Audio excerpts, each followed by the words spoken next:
प्यारे बच्चों नमस्कार।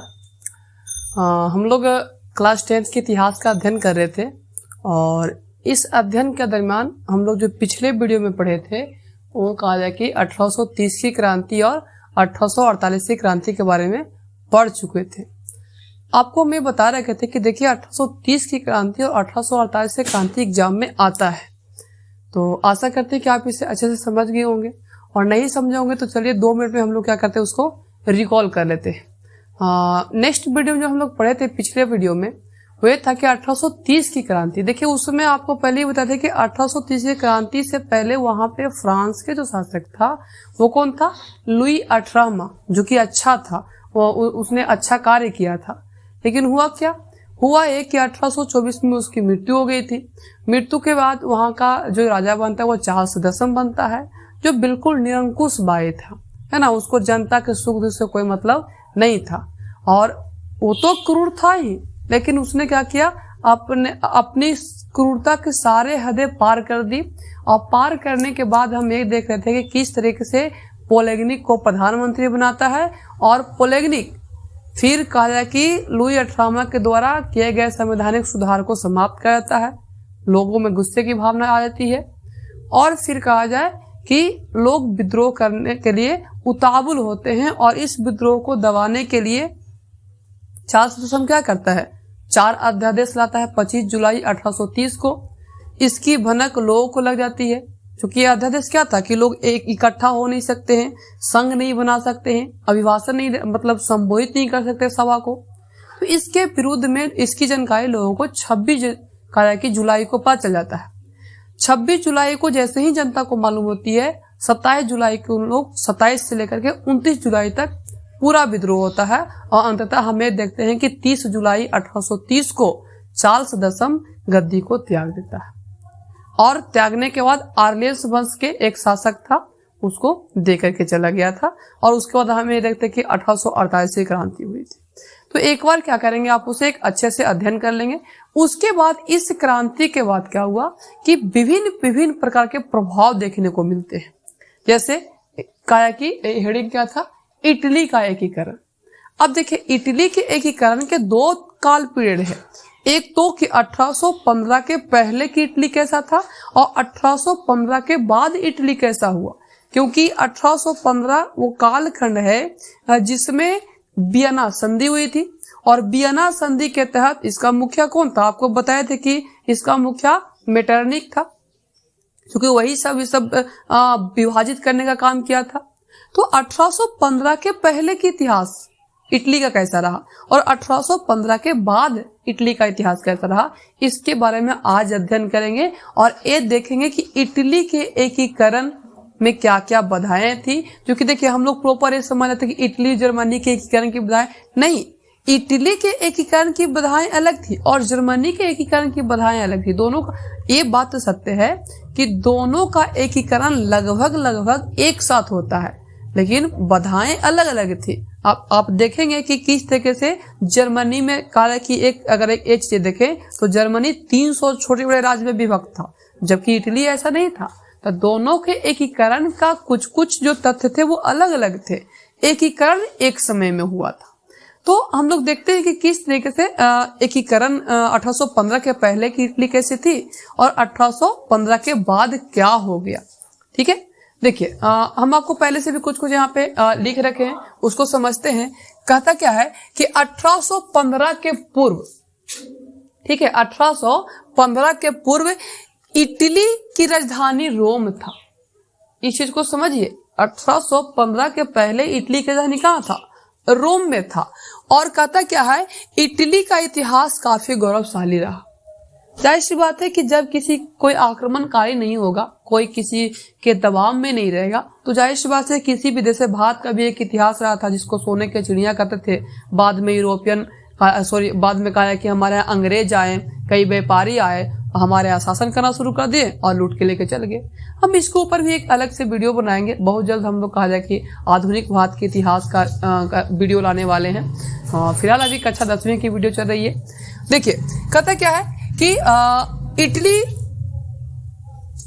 का जो गौरवशाली इतिहास था ऐसे ही नहीं कहा जाता था, क्योंकि जो इटली जो था, कहा कि रोमन सभ्यता संस्कृति का जो विकास था, पूरे रोमन सभ्यता का जो विकास हुआ, तो पूरे रोमन सभ्यता संस्कृति का विकास इटली में ही हुआ। अब समझिए कि इटली कितना बड़ा गौरवशाली रहा होगा कि रोमन सभ्यता, जो सभ्यता थी, रोमन सभ्यता का जो विकास हुआ वो इटली में ही हुआ। लेकिन सोचिए कि इतना अच्छा केंद्र को किस तरीके से तोड़ दिया गया, खंडित कर दिया गया। कहता क्या है कि इसके अलावा इटली की जो राजनीतिक गतिविधियों का केंद्र था, देखिए क्या क्या था। सबसे पहले 1815 से पहले वहां पे रोम उसकी राजधानी थी, वो हो गया।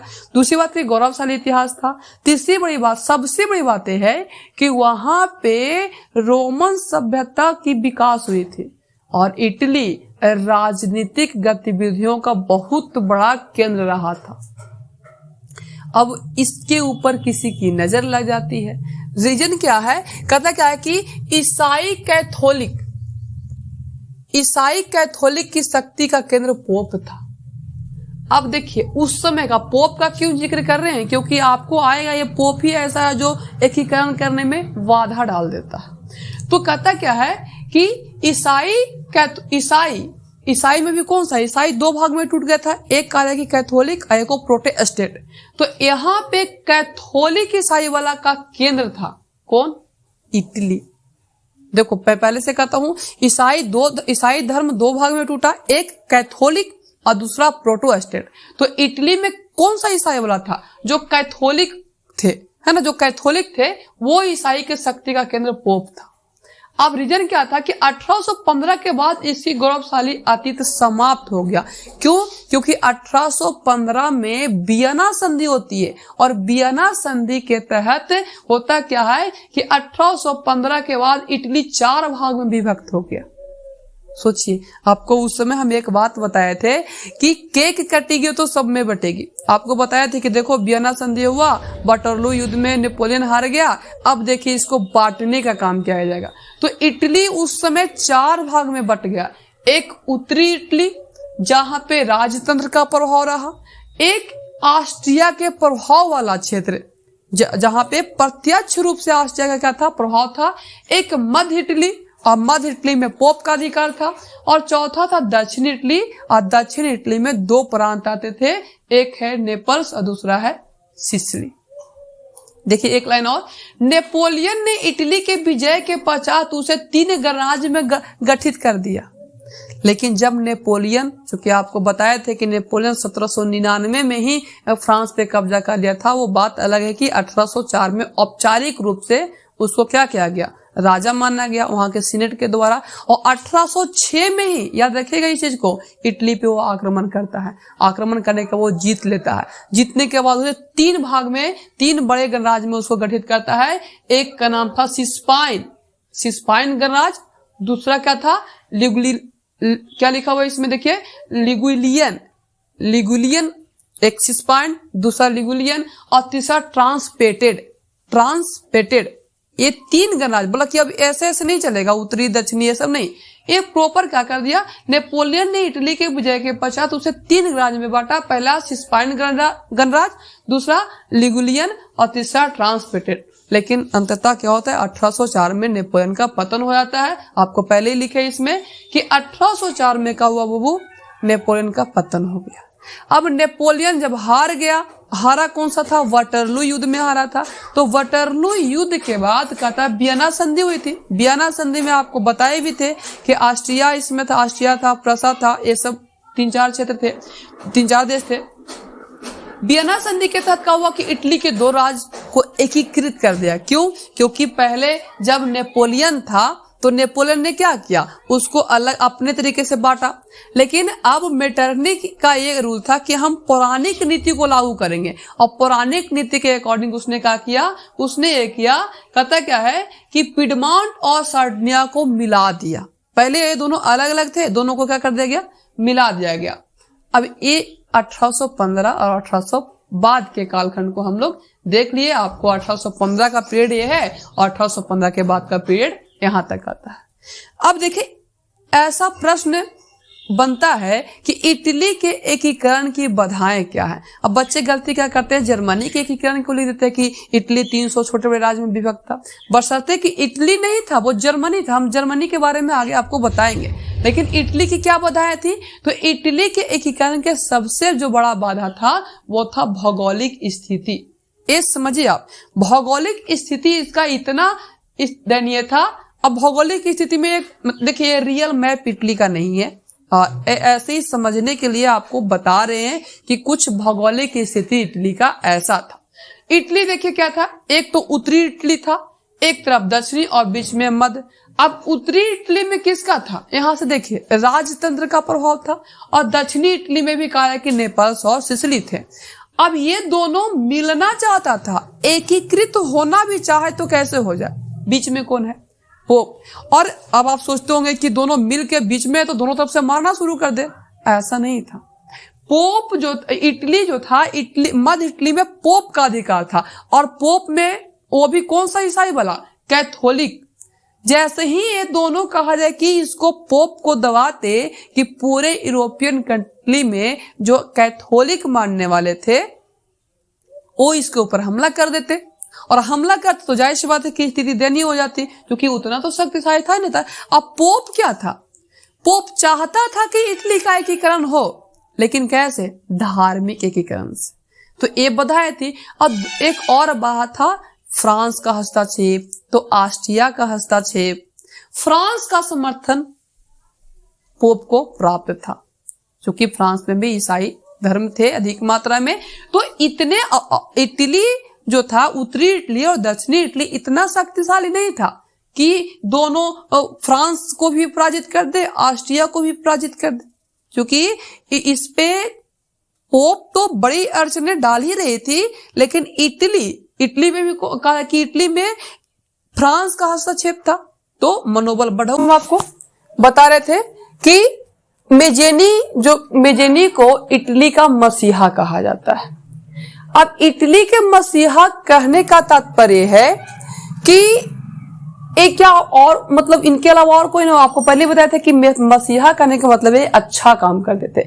ये साहित्यकार और गणतांत्रिक विचारों के समर्थक थे, ठीक है, लेकिन इनके अंदर कहा जाए कि तत्कालीन परिस्थिति को समझने का जो गुण होता है वो नहीं था, ठीक है। इसके अंदर आदर्शवादी गुण अधिक और व्यवहारिक गुण कम था। इस चीज को समझिए कि आदर्शवादी गुण अधिक था और व्यवहारिक गुण कम था, है ना। कहता क्या है कि अब देखिए हुआ क्या, मेजेनी के बारे में हम लोग पढ़ रहे हैं। मेजेनी जैसे जैसे बड़ा हुए, 1830 और 1831 के बीच में एक विद्रोह हुआ था, जिसमें मेजेनी ने खुल करके भाग लिया, क्योंकि 1827 में भी हुआ था, जिसमें भारी संख्या में राष्ट्रवादियों को कुचला गया था। लेकिन 1830 और 31 के कालखंड में मेजेनी भरपूर कहा जाए कि विद्रोह करते हैं, और जाहिर सी बात है कि ज्यादा अब विद्रोह करेंगे तो हर किसी को नजर में आप चढ़ जाएंगे, तो इनको जेल हो जाती है। लेकिन ये जेल से जैसे ही छूटते हैं विदेश भाग जाते हैं, क्योंकि टिकते नहीं है। और उन्होंने क्या किए थे कि 1831 में यंग इटली नामक संस्था की स्थापना किए, और 1834 में यंग यूरोप नामक संस्था की स्थापना की।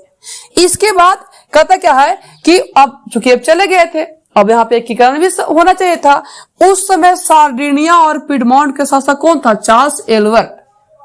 ये चाहते थे कि एकीकरण हमारे नेतृत्व में हो, और पोप चाहता था कि एकीकरण हमारे नेतृत्व में धार्मिक दृष्टिकोण से हो। ये दो बाबू आपको याद रखना चाहिए, 1831 और 1834। सीधा प्रश्न पूछता है कि यंग इटली नामक संस्था की स्थापना कब हुआ, किसने किया, यंग यूरोप नामक संस्था की स्थापना कब हुआ। और एक प्रश्न और है कि यंग इंडिया की स्थापना किसने किया था, तो महात्मा गांधी, ठीक है। तो ये था मेजेनी के बारे में। एग्जाम में भी आता है कि मेजेनी कौन था, तो मेजेनी एक गणतांत्रिक विचारों का समर्थक था। इसके अंदर आदर्शवादी गुण अधिक और व्यवहारिक गुण कम था। इन्होंने क्या किए थे, इन्होंने 1831 में यंग इटली नामक संस्था की स्थापना की, और 1834 में यंग यूरोप नामक संस्था की स्थापना की।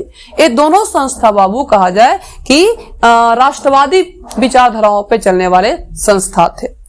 एक आते हैं काउंट काबूर। अब जिस तरीके से मेजेनी को इटली में मसीहा के रूप में जानते थे, ठीक उसी प्रकार से काउंट काबूर को दिमाग के रूप में जाना जाता था। और इनका जो जन्म हुआ था 1810 में हुई थी। काउंट काबूर का मानना था, इनका मानना था कि इटली के एकीकरण के लिए आर्थिक उन्नति एवं सैनिक शक्ति जरूरी है। ये जानते थे कि हम कहा कि ऐसे ही लड़ नहीं सकते किसी के लिए। हमारे पास हम कहा कि आर्थिक दृष्टिकोण से मजबूत होंगे, सैनिक दृष्टिकोण से मजबूत होंगे और तब हम किसी को हरा सकते हैं। इनका मानना क्या था? इटली के एकीकरण में ऑस्ट्रिया सबसे बड़ी बात है। मानते थे कि सबसे बड़ा बाधा कौन है? जो कि बीमारी पता चलना चाहिए और तब तो इलाज होगी ना। तो ये बीमारी को पकड़ लिए थे कि सबसे बड़ा बाधा ऑस्ट्रिया है। ऑस्ट्रिया को हरा लेंगे तो हम फ्रांस को आराम से निपट लेंगे। ठीक है, एक इनका विचार था कि सार्डिनिया के नेतृत्व में ही इटली का एकीकरण संभव है, ऐसे संभव नहीं है। और इटली के एकीकरण के लिए विदेशी सहायता को भी आवश्यक मानते थे। सोच लीजिए, एक पॉइंट और मैंने आपको यहाँ पे छोड़ दिया, लिखा है कहा है काउंट काबूर आदर्शवादी नहीं बल्कि यथार्थवादी थे। यथार्थवादी कहने का तात्पर्य हुआ बाबू कि ये मतलब ऐसा नहीं थे कि लड़ेंगे ही लड़ेंगे। इनका मानना था कि अगर काम निकालने के लिए किसी का पैर पकड़ना है तो पैर पकड़ लीजिए, और पैर पकड़ने से काम न चले तो पैर को खींच दीजिए, लेकिन काम पूरा होना चाहिए। ठीक है, हम लोग विशेष जानकारी के लिए काउंट काबूर के बारे में और भी अध्ययन करेंगे। वीडियो ज्यादा लंबा हो जाएगा, इसलिए आज के लिए इतना ही। तब तक के लिए आप इसे क्या कीजिए, बार बार रिकॉल कर लीजिए। इस बार इसे 1 से 2 बार अच्छे तरीके से देख लें, फिर आपको ये चैप्टर बहुत ही अच्छे तरीके से कंप्लीट हो जाएगी। धन्यवाद।